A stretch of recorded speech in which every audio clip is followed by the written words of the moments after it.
jamais trahir le pays, ne jamais trahir le Congo. Nous formons un seul corps. Ce corps des défenseurs de notre pays.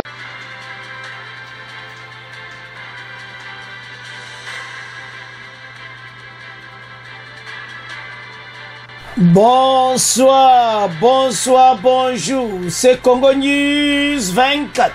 Bande Konanga, comme toujours avant de commencer notre émission, nous disons merci à Dieu. Nous disons merci à nos chers abonnés et téléspectateurs qui nous suivent partout dans le monde et en RDC. Bande Konanga, soyez les bienvenus. À la une, chers téléspectateurs, on va commencer cette émission Bandeko sur l'élection présidentielle. Alors, balobi que Katumbi Lokola a validé, le match de Katumbi peut commencer. Et ça sont l'article là. Alors, match de Katumbi peut commencer et puis Togoyoka, message opposition, Bapesina Seni, signé par Denis Mukwege, Moïse Katumbi, Martin Fayulu, Franck Diongo, Marie-José Foko et Sécurité Bango tout va signer en haut. Alors, tous à la connecter, peut-on développer une émission là-dessus. Deuxième point chez téléspectateurs. Oh, Balobaka Kabila déboulonné. Silence total avant élection. Bokoyoka réaction. Pourquoi FCC Bazoyo Kanati? Après qu'on a Sadek, ba meki ba kop nyon su simbiti. Alors, Tokolanda, Tokoyoka bandi kon émission oyo, pour esa somo, tous à la connecter, peut-on développer une émission là-dessus. Troisième point chez téléspectateurs. Arrivée de la SADC décidée au sommet extraordinaire des chefs d'État de la SADC Bandeko par visio. Donc, armée à SADC Bazakoya, Obazo Benga, Sami Diarchi. Ils ont décidé les lots, ils ont la visioconférence, le chef d'État va décider. Alors, les 4-11 à Luanda et pas Wapi, Tokoyoka, déploiement à Bango. Quatrième point chez téléspectateurs. Oyoka ka reprise des combats bandeko à Kibumba et puis à Kichanga sous pression de Wazalendo. Alors, M23 va sali couvre-feu. Donc, Bokoyoka Masolo Kitoko, parce que FARDC a lobby qu'intégrité territoriale, Bakolekate Tokoyoka, Kiemchuki. Tous à la connecter, peut-on développer en Bandekonanga. Chers téléspectateurs, comme d'habitude, Yev Sabanianyo cette émission n'abse bandi.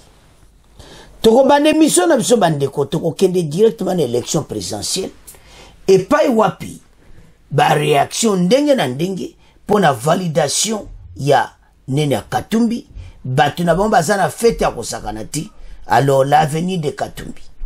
Et logo nini pesa oyo ba article bimibele, ba lobby les matchs entre Tshisekedi et Katumbi peut maintenant commencer. Est-ce que Katumbi akokoka? Bandeko makambo eza minene. Parce que ceux qui sont là, côté présidence, ndenge bazo bongama, côté Fachi, équipe nae, bango nyonso, obalobaka ezaya kuinda. Mais, il y a un groupe d'opposition, bango nyonso, bakeko comme lettre. Donc, ils ont signé un mémo et pas Kadima. Balobi tisiko yu makamtu esili mena, coup d'envoi ezobanda, mais avant campagne, tozo mona clarté bakop, bazo mona ke Kadima, ndenga zo sala, bazo mona ke makambo za bienti. Opposition babandi, yanto evsa kibino. Nanto comme une élection te me yoka oyo babandi. Do bako créer le kamobo nulle part, donc, et bimikaka. Que voilà, ba remarquer que Moussala Séninde cas de mazo travailler, élection yo, et kozala kao, et tout ça. Banamboka, bozala manipuleti. Kadima azosala grand boulot kolanda bato te opposition tozoya na Katumbi bokoyoka opposition ndenge baza wana baza na baboule na bango ya koaffaiblir kaka mboka. Il ne parle même pas de l'Est na communiquer na bango et sa propriété. On ne parle pas que balobela Kagame opposition na biso. Mais opposition ba pays monsieur bazolobela yaza na ba relation bien na Macron. Boyoki tende Jean-Luc alobeli. Mais c'est comme ça. Un opposant na makambo ebele Jean-Luc alobeli Kagame. C'est la même chose. Bisopé opposition na biso bakolobela pe Kagame kaosa la faux na makamu na e. Mais pourquoi opposition na biso bazolobati? C'est ça le mal. Opposition na biso batala kaka élection po batu bakomene sengo kotaka batu Katumbi nyonso mino libanda Katumbi masole sili boena boeme naza na grand boulot pour surmonter tala Fachiko pour les cahiers ebita pour Azan Fachi les stratégies de Tshisekedi déjà difficiles pour na bateau bazana problème sérieux tozo mona au monde makamba esne bateau balembiti abini si bango ebele ba bini na kala danse Facha sakana te toujours na deuxième point FCC kundami pour na libela.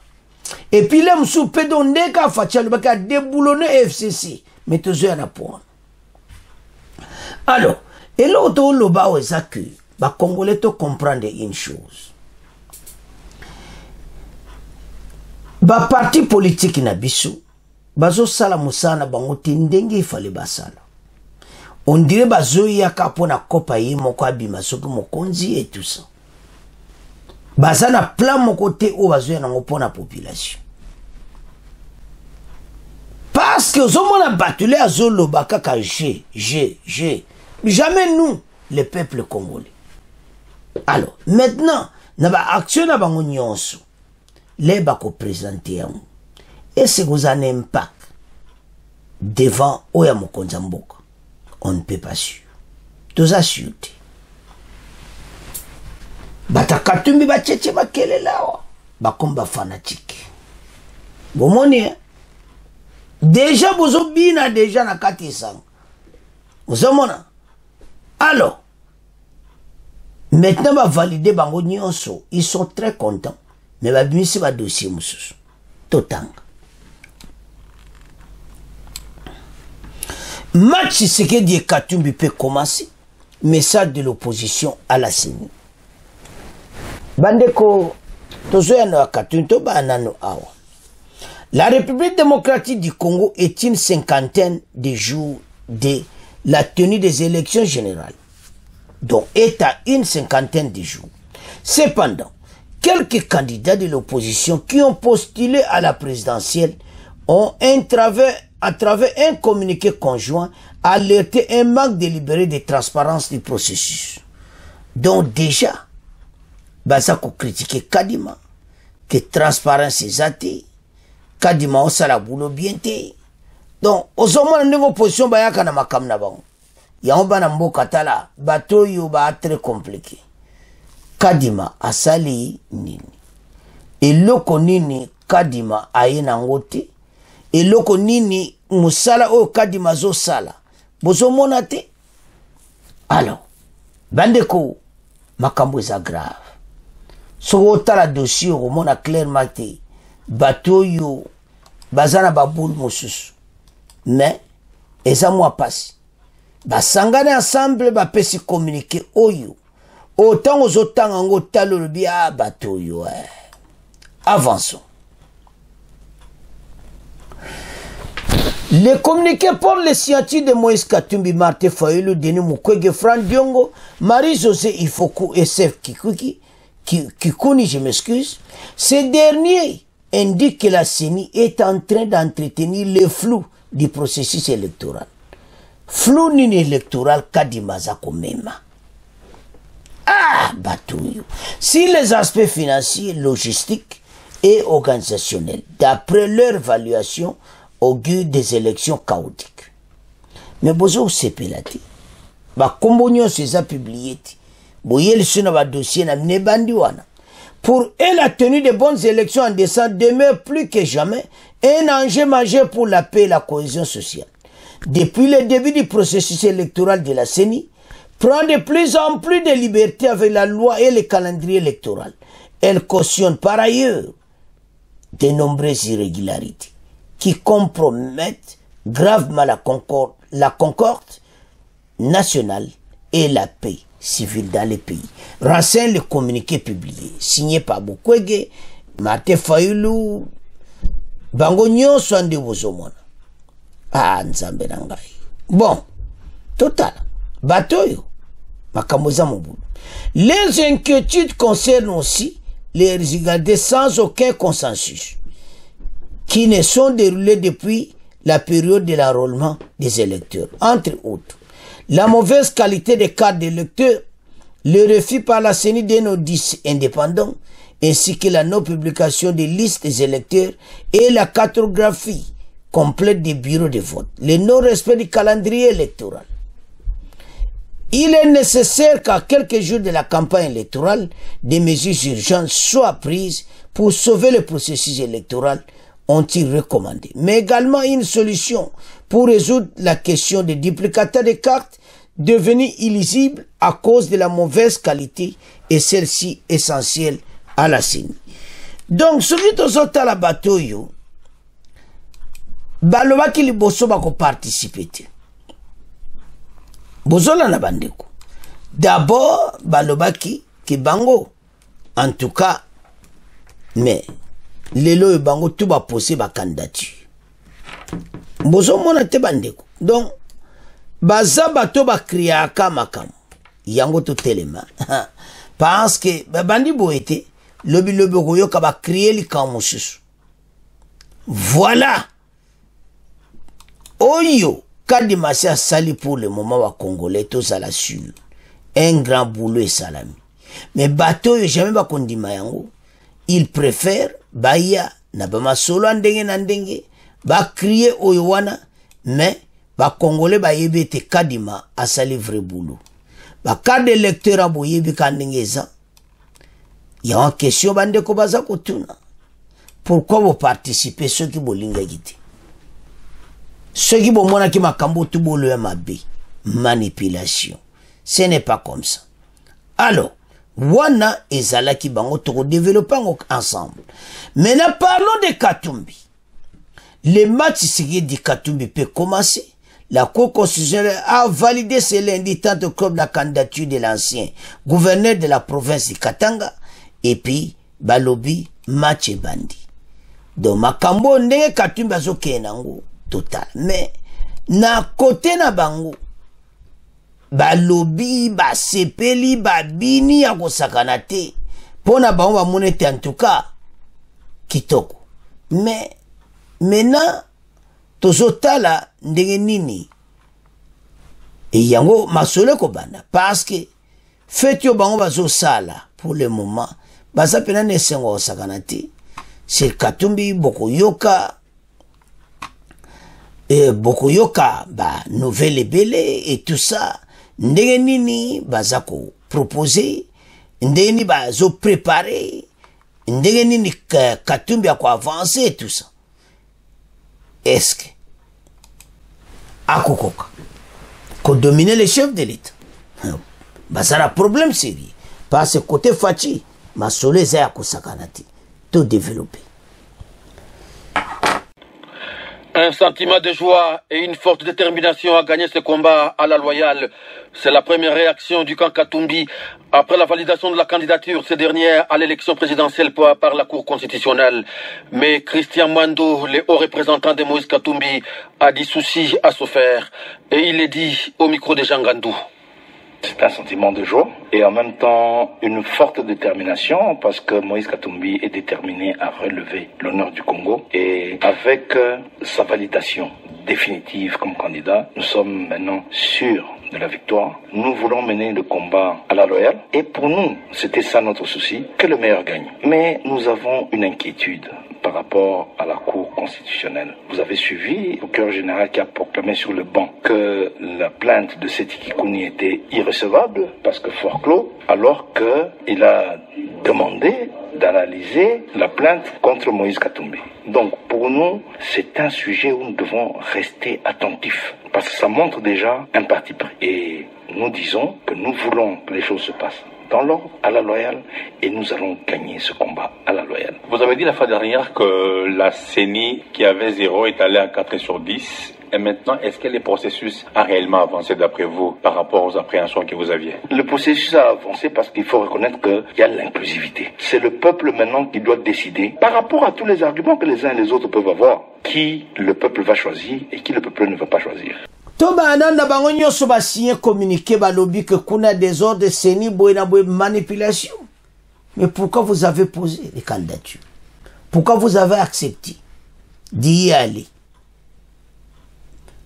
Après avoir validé, maintenant, manipulation et bandit. C'est ça ce qu'ils font. Bah, très dangereux ces gens, comme vous le voyez. Alors, maintenant, bah, tu vas Congolais, tétala, bah, Congolais, on a les réseaux sociaux, des invités, c'est Bokeba. Et Belé Moussouba, on a ma kamuna bango. Koya no kuta manipulation te, et ko simbati. Bosuka na oka ne va communiquer wana, parce que, un, kaka na makambo wana ka les mêmes seni bondimi bo pesa ba dossier. Kaka les mêmes seni bo lebi que non kadima c'est bon tokoko ken. Ba garantir biso wana Martin Fayulu to ba garantir biso ba sango ba tout que et vous allez savoir za vote bureau par vote maintenant to poser ba candidature. Bino nyoso bondimi. Bino nyoso bo participer. Bo y a le sukolo message à ma bepa ba congolais. Que seni wana eza malamu te. Bokebako Congolais ozola na émission keba na manipulation boyeki slogan oko voter na oti so ba pesi tricot na mbongo zwa me yo yebi mutu na yo ko voter o azo bongsa mboka oyo masolo eza ya kosakana te. Alors pour côté kuna vraiment solo ya otozo esabino ke match ndenge zokende bato babande o mabe kaka leba validé ka tala ka fumba na dossier botanga ngo bon comprendre que be bato bazandenge nini. Oh là là yana bato musu il fallait bandima ki tene Katumbi ba dossier nezaki na ba problème sérieux mais tala ba voter talo Katumbi mais yepe moko na mako signer dossier wana que c'est nous anezamabe mais a outro sepela na Katanga grand fête. Oyo ka ba makele na danger bolandia ya ko sakana te baza ko sepela ba publicité ba masolo ki tezo pesa makaka ke voilà bango mais lelo Katumbi bande ko eza ko sakana te so to tala bato mais lelo yo bakoya ko loba te ba vana kaka nie bataka kande match ngozo kende totala mais ba yeba ete so en face. Il y a président Fachi azo bongama ya kusakana te parce que azana besoin ko sa posa aba congolais azana besoin compris ba projet nyonso azana alors bazana problème mais ba pesi bango pe chance que ba poser ba candidature mais ba y la biso ba manipulation pamba te ko lekati o bazo ya nango quand les mêmes seni bozai ko finga les mêmes seni bondimi et comme bientôt poser ma candidature boyel sur les mêmes seni oh arrête toyo kabinoti.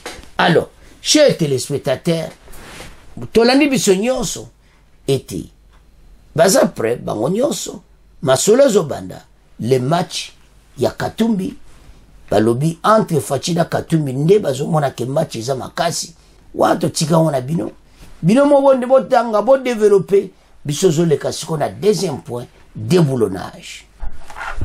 Alors, Banamboka to comme na point mibale déboulonnage.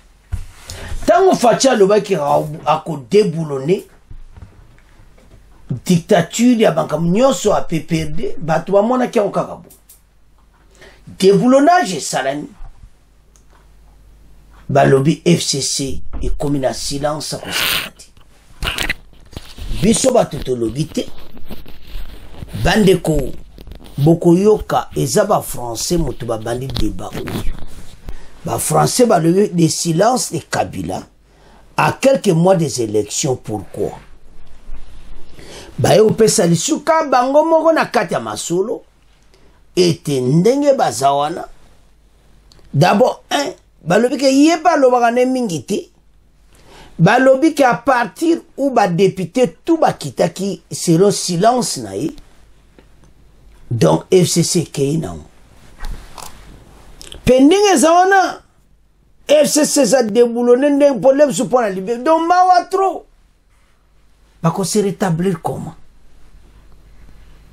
donc déboulonnage en te yoka ki donc basili si pena FCC na PPRD basili bakeipe bako mona nate biso batoto lobiti. Balobi d'abord un yemoko ex-président Kabila lobakati. Wana premier point. Bokoyoka yango. Deuxième point. Balobi ke bango ndenge bazawana le silence na ye ezana makambo ebele. Et puis makambo sezo permettre be kuta lobati. Et puis déboulonnage nde motu pena et si les Sibango na leba député bazako quitter côté à quand ex-président Kabila bazo kena ngambo mususu yangwane sala mindingo bandeko FCC et force bazaki nango balobi président Félix Asili Sibango yangwana babona moko kene élection pour amone loko monte ko simba. Bako kana bango te ko bundana fachi. Donc match est tellement na niveau FCC cache déjà. Basili saki bango. Koto yo bako kakati. Babwa ke ponge. Toko participer. Et balobi le silence de l'ancien président. Qu'est-ce qui se passe au juste? Presse française balobi penza. Alors, bokoyoka makamusu donc. Yanto loba tala fachi azamakasi tozo komisati boyebi ndenge FCC ex-président Kabila bazalaki kosilisa baonde lelo basi bazomwana te bagomwana ndeni et jusqu'à ce que bakokime ko poser candidature wana tuezeka ba raison to mukonza mboka tala président rwandais akomona makamu na kosila metozo ya napona tozana nwana ex-président Kabila donc fachi asilisi bango basa pena donc bani kama ko le silence total mais ba raison musuana eza encore boy mais o na maloba le boyo kango o eza vraie raison eza de déboulonnage masolo kitoko total.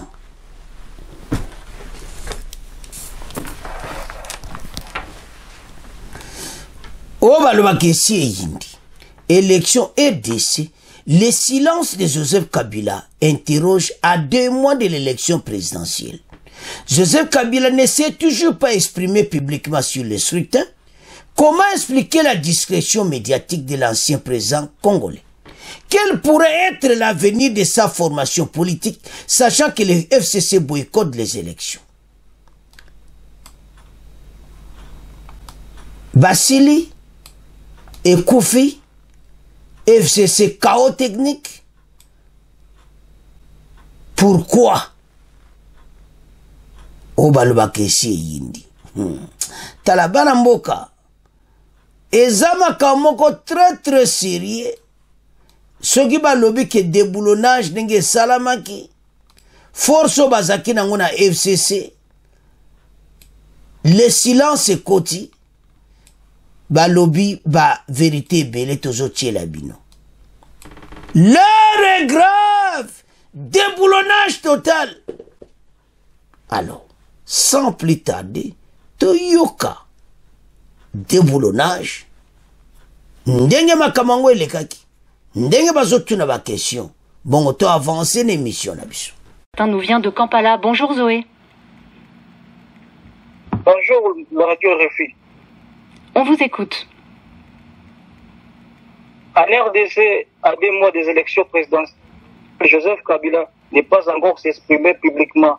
Comment expliquer la description médiatique de l'ancien président congolais Joseph Kabila à 2 mois de la présidentielle?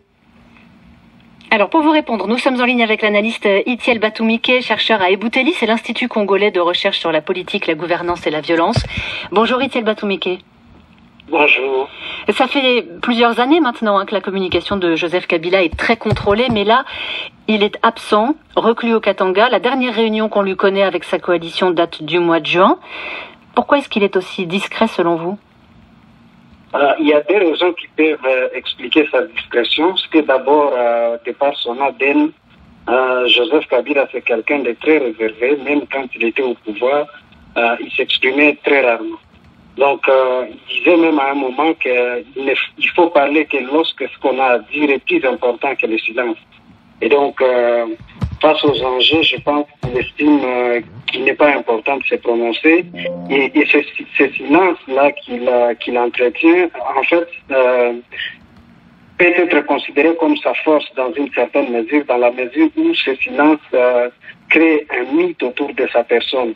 Dans la classe politique congolaise, il est parfois difficile de cerner ce que pense l'ancien président Kabila, puisqu'il s'exprime très rarement. Et cela peut paraître comme une force, mais en même temps, cela est une faiblesse parce que on a vu lors de la restructuration, de la requalification de la majorité à l'Assemblée nationale, plusieurs de ces cadres l'ont quitté parce qu'ils ne savaient pas quelles étaient ces cartes. Il ne s'était pas assez prononcé clairement sur la débâcle de sa majorité à l'Assemblée nationale. La deuxième raison, en tant qu'ancien président de la République, il est astreint à une obligation générale de réserve. C'est l'article 5 de la loi sur le statut des anciens présidents de la République qui lui impose une obligation générale de réserve. Et donc, il ne peut pas s'exprimer très souvent au risque de mettre sur la place publique certains secrets d'État qu'il détiendrait de par les fonctions qu'il a occupées par le passé. Donc plusieurs raisons et notamment des raisons formelles, officielles. Zoé, vous aviez une autre question pour Itiel Batumike? Ben ouais. Quel pourrait être alors l'avenir de sa formation politique, sachant qu'elle... Zoé, on vous entend très mal. Vous aviez une question sur l'avenir de la coalition, si je comprends bien, qui semble quand même un peu s'effriter. Vous l'avez évoqué rapidement, Itiel Batumike, pas de congrès, oui, de cette coalition du FCC depuis plus d'1 an, plusieurs départs marquants, vous nous l'avez dit, plus de majorité au Parlement et puis des conditions qui sont posées pour participer aux élections prévues dans 2 mois. Quel avenir politique voyez-vous, Itiel Batumike, pour le Front commun pour le Congo? Alors, l'avenir, il faut d'abord dire d'entrée de jeu que la politique de la chaise vide ne paye pas, puisqu'on a vu que les présidents, des partis présidentiels actuels, il a boycotté les élections de 2006, et par conséquent, il ne s'est pas retrouvé dans les institutions entre 2006 et 2011 lors de la première mandature de Joseph Kabila. Et ça a joué vraiment contre la UDPS. Aujourd'hui, le camp de Kabila prend la même posture, mais il sera difficile pour sa famille politique de rebondir parce qu'après, tous les fiefs qui étaient en tout cas dominés par les caciques de l'ancienne majorité au pouvoir seront aujourd'hui partagés entre les membres de l'Union sacrée de la nation, et ça sera difficile plus tard pour les caciques de l'ancien pouvoir de récupérer leur circonscription. Cependant, il y a une chance pour le pouvoir, pour l'ancienne majorité, la famille de Joseph Kabila, et s'il y a un dialogue politique au cas où il y avait, dès que les élections n'étaient pas organisées ou qu'elles étaient mal organisées, s'il y a un dialogue, on peut espérer peut-être qu'il pourrait rebondir. Et je pense que c'est sur cette carte-là qu'il mise beaucoup. espérant qu'il n'y aurait pas de bonnes élections et que les gens pourraient se retrouver autour d'une table. Peut-être là, ils pourraient rebondir parce que la posture dans laquelle ils sont actuellement semble être suicidaire s'il n'y a pas de dialogue à l'avenir. Un dialogue qui permettrait de revenir un peu dans le jeu politique. Merci beaucoup, Itiel Batoumike. Je rappelle que vous êtes analyste politique. Bana mboka tolandia. Balobi wana nyonso ki ya lobaka te. D'abord, 1, 2, à partir où batune tout bakimi et bakepa fachi wato bengango déboulonnage. C'est fini. Balobi, tout évité. Balobi, quel avenir de ces partis politiques? Par terre. Bakoka kote le mati. Mais beta ki tolo, loba ki mingi. Les stratégies de Tshisekedi. FCC na kati ya masolo na kati ya Kazaka. Bazansu na lika mokolobate à 2 mois de scrutin. Ex-président de la République ata monté na parti politique naï. Soit il na parti politique te ça va, soit il leader à parti te ça va, mais il est autorité morale ya FCC. Parti politique benezali, mais à l'obé le côté. Batune ba meki ko loba esimbi te pas il fallait kaka ya loba. Tango ya lobite, pourquoi lobite? Ayebi que d'une part bazana faute. Ya mweba lobezate bandeko FCC cache. Fatia lobaki en ouvertement qui a regretté qui. Ya kanisa qui va travailler ensemble, bon landa bien. Mais batango bazotia Fati bakal déboulonné ici. C'est le même message auto lancé dans le président rwandais. Oyazo sala Fatia kokunda mapona libela. Les stratégies de Tshisekedi, ça marche, ça chauffe. Bisoto lobite, bolandi, les silences à bouillir. Oui, tous à la claire. Ex-président Kabila lobakane mingite banaka. Stratégie à pouvoir loba mingite. Mais na ka oyo, l'ère à déboulonnage, ils a l'ère à quoi peu kolobo.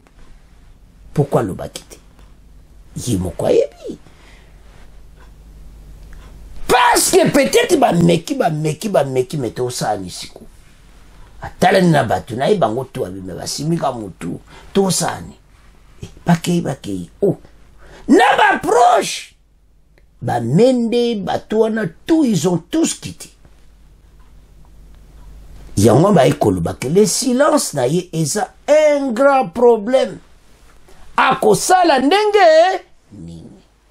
Match Oba lobaka zaya kuinda. Oba lobaka monte peli. Alors, chers téléspectateurs, voilà les stratégies. Voilà comment bateau yo donc parti. Yango toso lobaki. Baramboka to telema. Soutenons Bobazo sala musala pour le moment gouvernement ou.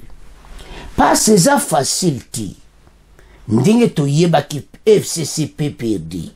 Silence total.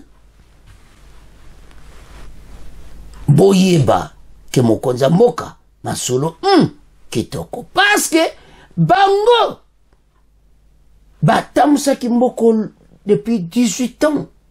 Bakoya koloba na ba Congolais nini. N'y a rien. Yango ba monike tika tuva na biso. Na kata kazako déboulonnage sa nini esimbi. Match sa nini match esili. Kagame yebela. Aozotia makela est. Alors, bana mboka. Tokomotika ngona bino déboulonnage bino bo commenter tokomokene na point ya Rwanda. Parce que match est changé. Match est balouki. Avançons. Chers téléspectateurs, match est changé. Kaka na dernière minute. Oh kaka. Essaye indi. Sadek aoki sango. Lelo. l'après-midi, par visioconférence, mokonzi mboka na bata Sadek bayokani. Décision ekoi. Sadek arrive. Bakokutana bango nyonso le 4 novembre na Luanda et pa wa bakobongisa déploiement. Ezaya koinda esi eyindi donc samedi oyo na Luanda. Sadek na nzela biso batutolobi te tokotiela bino. Makelele zaki partout Sadek akoya ti. Biso kotana problème te parce que Fade Sazaji en force. Ce qui dozolo ba Sadek ayeza pona ba EAC oyo.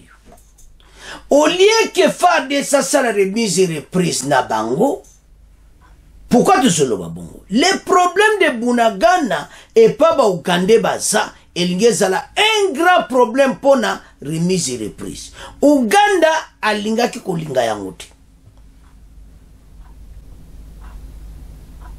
Alors, côté ma voisin, Kagame Mayele Sili.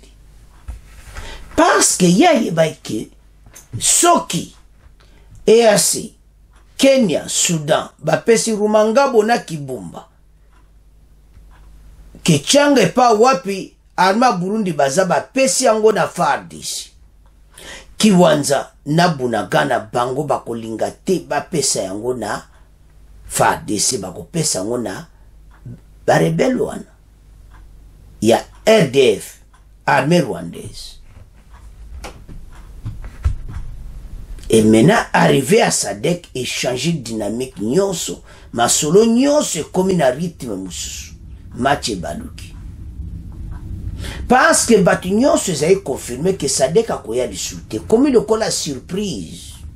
Lelo, le chef d'État, par visioconférence, en direct à la présidence, mais masolo koui. Était déploiement, ezako salama, bazakoya na EDC. Alors, côté ya Kagame, mauvaise nouvelle. Ba plan na bango comme bena mobulu siko. Kuna Kibumba to kokete. To ko leka FARDC c'était logo biso to kokanga poto vanda. Siko yo Sadek azoya. Il faut basala remise et reprise na EAC. Ezaya ko inda. Esi indi pourquoi ba garda ki ango secret? Pourquoi masole panzana ki bakoya de susuti? Pourquoi les lots ma solé koui? Banamboka, Totanga, et puis Toyoka. Arrivé de la SADC, décidé au sommet extraordinaire des chefs d'État de la SADC par visioconférence.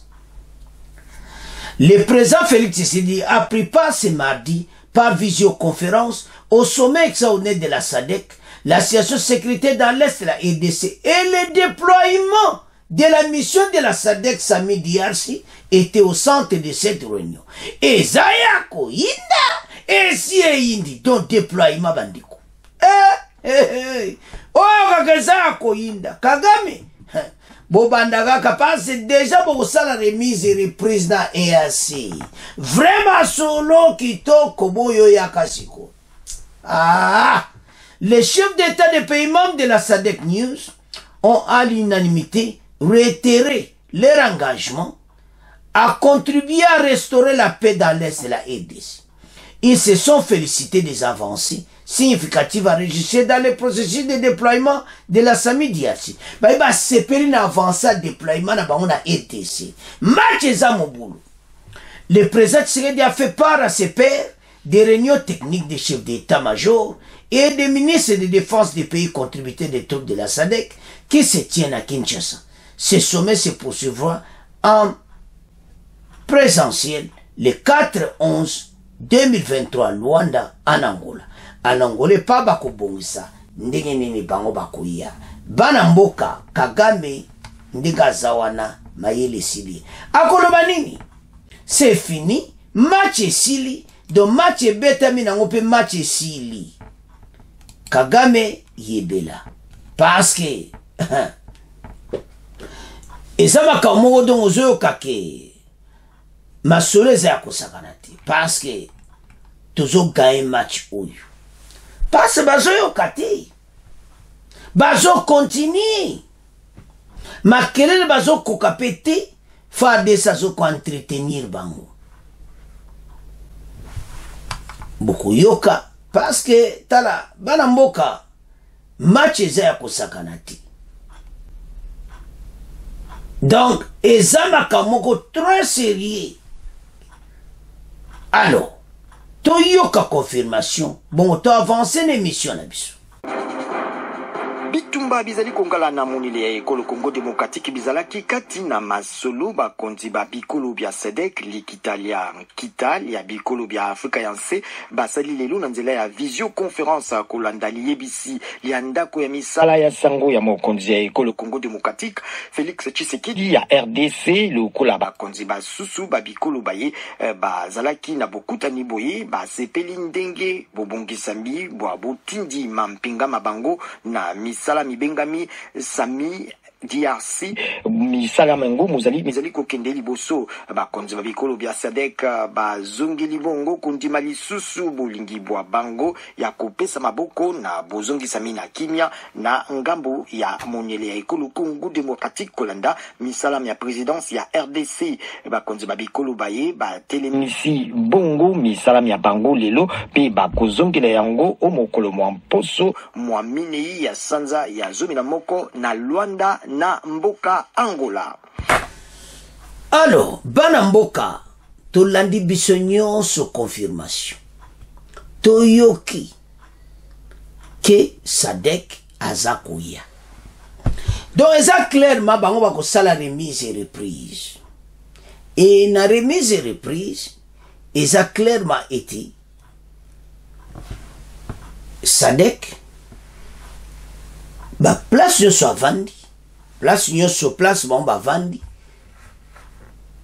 bakosala remise et reprise na bango parce que bango alingi basala na FARDC nde tosolaki na émission passe et maintenant nouvelle ekwei SADC arrive par visioconférence et puis réunion ba chef d'état-major pe ezalaki na Kinshasa bakati bango ba présence siko ba sololi ba pesi rapport ba réunion wana nyonso alors bango sikoyo ba conclure la conclusion pour na assurer déploiement ya Sami DRC et que salama le plus tôt possible et le 4 novembre bakozala na Luanda le samedi ce samedi pour na kobongisa déploiement na bango ba congolais toyebisaki bino que le président Félix un grand stratège Kagame akosila mbende anandimite tipo inandimite après makambo tipo na apoza na pouvoir na ebité je suis pas sûr tout le ba stratégie est FCC Kagame akosila. Donc c'est fini, on n'en parle plus de lui. Yango na ça va congolais chaque fois. Et c'est moi na Etienne Tshisekedi. À cause de tel locomoteur papa na bozo bakaba critique. C'est ça question de tout là. Bozo mona tima comme des autres changer jour les jours. Hein? Azo bini sa bango tout. Na ba européen na bato na tout ba komi na problème bin baza ko bina do bazo yeba te lonini oh mais SADC balwaki aoya tete oh mais comme si ba yandini les stratégies de son excellence siko zo mona tiki baza na problème eronde to loba ba téléphone bandi mais la SADC arrive donc c'est fini hein parce que bango baza EACT bango bakoya bakomposer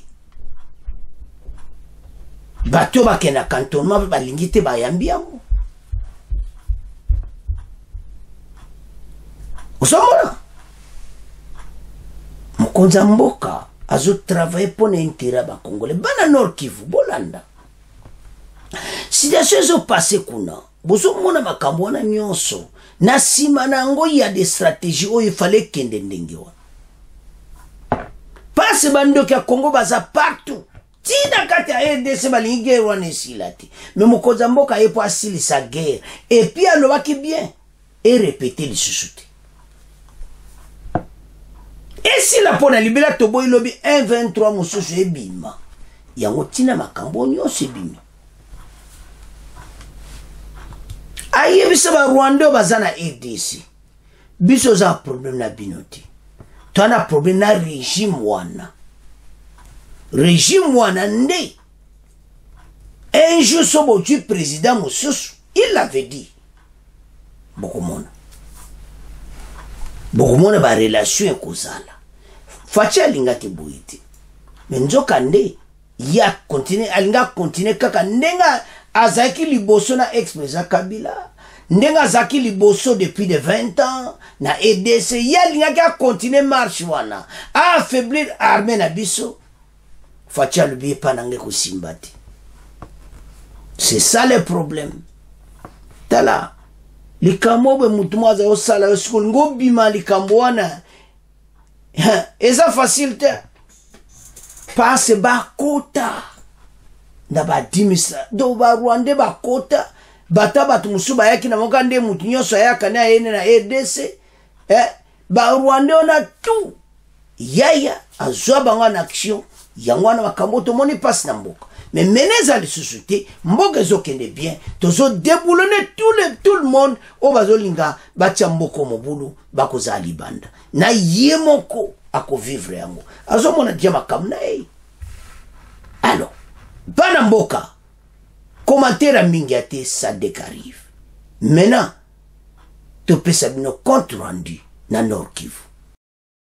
Chers téléspectateurs, to komi na point na biso oyo bitumba ezaka kotoka na Kibumba. Cet après-midi, et bandaki lisusu à Nirangongo.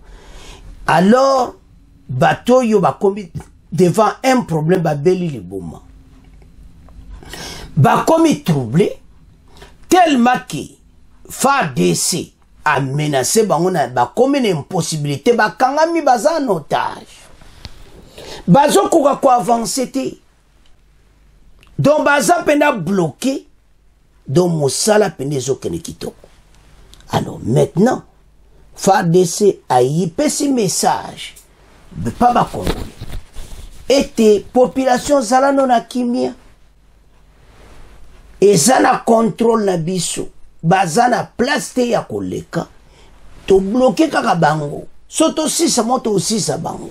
Alors boyo kasiko kanda na bango ba signaler bo bazana Kichanga boyo ke bango bazana Kichanga basali couvre-feu à Kichanga bakangi kote wana nyonso pona bango motabi mata lekate na kare armée burundaise ezai koya ba bloquer yango de renfort na momususu ba Burundi busu bana kata Kichanga renfort rezo ya bali ba okota Kichanga ti bazawana.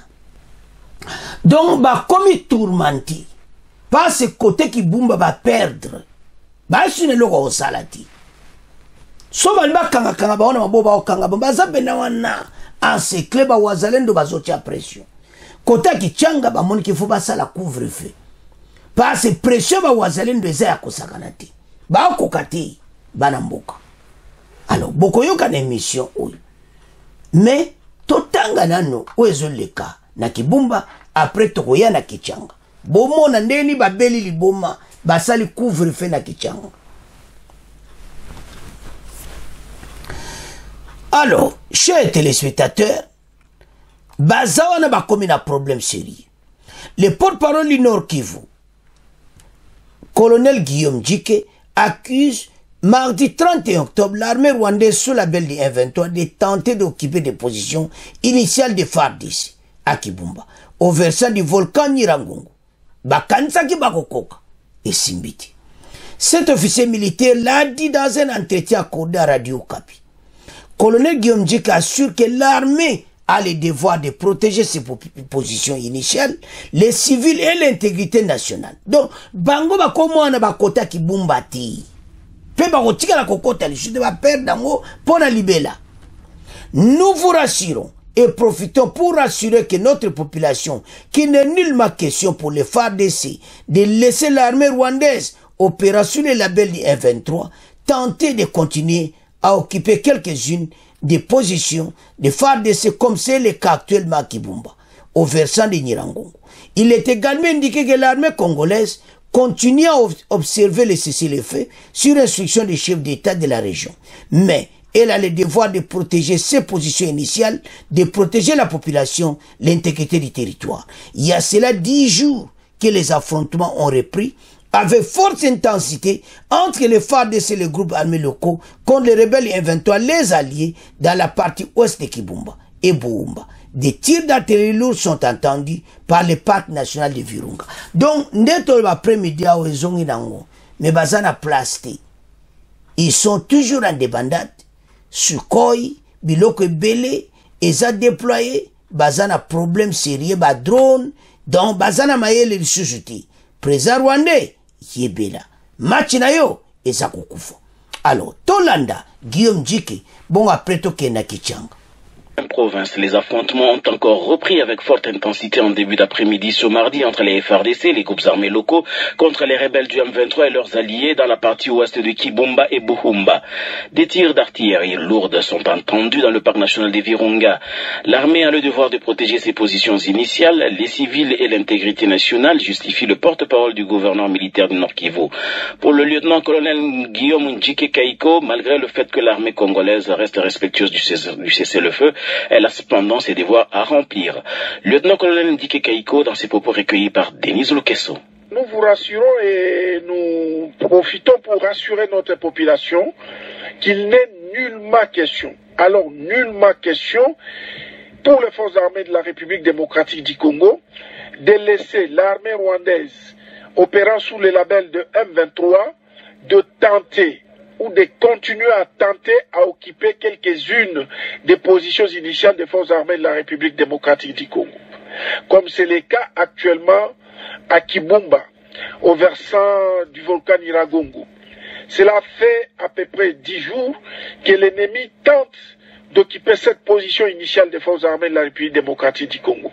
Nous continuons à observer les cessez-le-feu par rapport aux instructions des chefs d'État de la sous-région, mais qu'à cela ne tienne, nous avons le devoir de protéger nos positions initiales, de protéger notre population, mais aussi l'intégrité du territoire national. Bande ko tolandi Guillaume Djike azaki clair. Bato match na bango esili nango. Ba komi na problème sérieux. Nakate Kibumba bazana place ko leka tarbal bito ko maintenir intégrité territoriale. Pe ba place yo FARDC azalaki o bango ba okipaka. FARDC récupérer ba koko zonga lisusuti. Baeba Kibumba au revoir na bino armée rwandaise.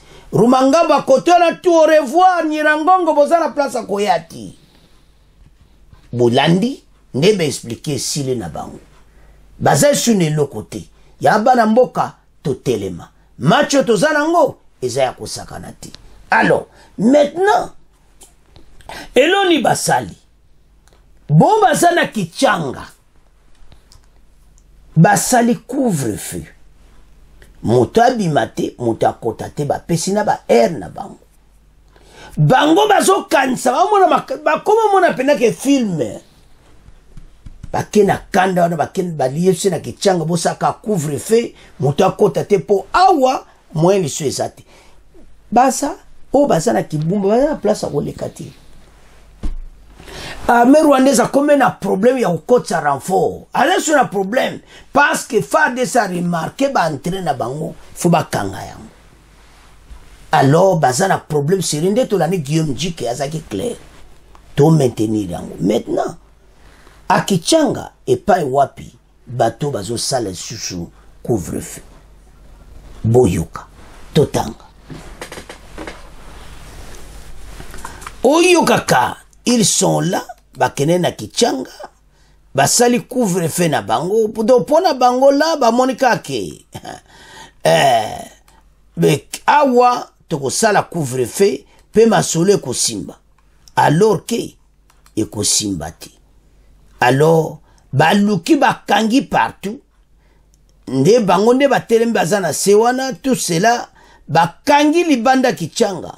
Donc armée ya Burundi bakota te bande koza somo. Alors sans plus tarder tolanda couvre-feu bon auto avancé. Nord Kivu, la situation est préoccupante dans la zone occupée par les rebelles, selon plusieurs sources. Alors que les rebelles viennent de décréter un couvre-feu dans les principales communes rurales du territoire de Rutshuru, toute entrée et sortie sont interdites dans la cité de Kichanga depuis déjà plus d'une semaine, comme nous l'a dit Rosalie Zawadi. Dans un communiqué partagé sur ses comptes X lundi, la direction de la rébellion du M23 impose un couvre-feu à partir de 18h pour les engins automobiles et 21h pour les habitants dans toute la zone qu'elle occupe dans les territoires de Rutshuru. Les communiqués définissent aussi les axes où les populations ne peuvent plus effectuer des mouvements. Ces restrictions sont plus rigoureuses au niveau de Kichanga où, depuis la réoccupation samedi 21 octobre de la cité par les rebelles, les entrées ou sorties sont interdites. Un convoi de ravitaillement du contingent burundais de l'EACRF a été interdit d'accéder dans Kichanga lundi par les rebelles. Il a dû rebrousser chemin au niveau du village Nyakabingu, indiquent certaines sources de la notabilité locale. Panamboka tolandi bisonyo so basali couvre-feu na bango bakangi armée oyo ya Burundi bakotati andeko tala to sepela ke bato bakomi na trouble ba couvre-feu so bakiosa na Kichanga bamoni ke menace ba wazalendo eza tellement makasi bazomona passe Burundi azokotela bango te baboyi pe cortège moye kota na Kichanga me baye bata ba pexi bakokota baza bata EAC po bamusu baza na kata Kichanga yo pexi cortège ne kota te bakokota alo bakomi na problème bazo perdre bitumba oyo c'est fini pour la banque ya oto esa congolais place aux alliés zane singote macho tozol kanye yango Sadek azako ya makamuze bele omoni ndenge basana Kichanga wana bazana pression tellement bazo comprendre wa wazalendo te bamoni ke solution basala couvre-feu taba wazalendo ba okota partout omo waza nde ba osaka na bino omonde bobeli boma na Kichanga ba wazalendo bazo sala bango likam bazo yakaka amas ba moni makamu na bango.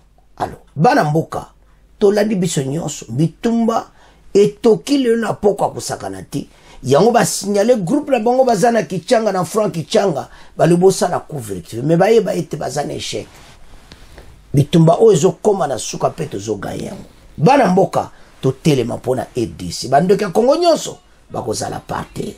Alors merci na dembo landi émission ya oto sabino bo s'abonner awa masolo kitoko. Alors to comme na fait émission na biso. Au revoir, à la prochaine.